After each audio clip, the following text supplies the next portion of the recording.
La dette de sang. Chapitre 2. Vous pensiez que l'histoire était finie? Tobé a vendu sa femme pour devenir riche, mais 5 ans plus tard, le roi est fatigué. Une ombre approche de sa villa pour se venger. Et cette ombre porte un nom que vous connaissez bien. Bienvenue sur les histoires de Milena. Lagos. 5 ans plus tard.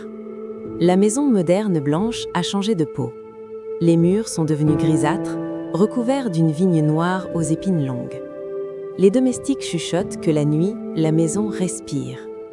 Tobé est toujours là. Il est l'homme le plus riche de Lagos. Mais il a 40 ans et en paraît 70. Sa peau est d'une pâleur terrifiante.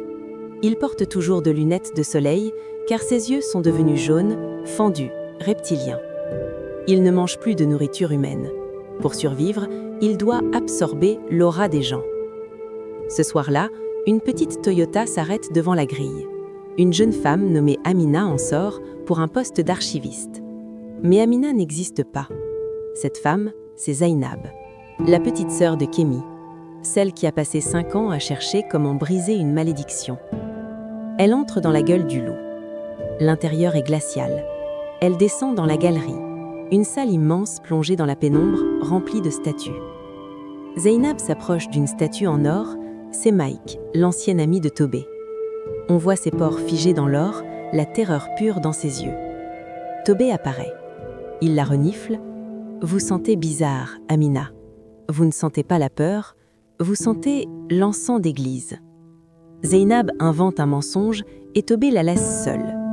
Dès qu'il part, Zainab sort une fiole d'huile sainte. Elle touche la statue de Mike et a une vision de l'horreur passée. Soudain, un murmure. « Zainab !» Ça vient d'un grand miroir couvert d'un drap. Zainab retire le drap. À l'intérieur du verre, il y a Kémi. Elle est prisonnière, maigre, tapant contre la vitre. Un mot se forme en buée. « Pars !» Zainab pleure. « Jamais, je ne pars pas sans toi. Je vais tuer la bête. » Le sol se met à trembler. La maison sait. La maison s'est réveillée.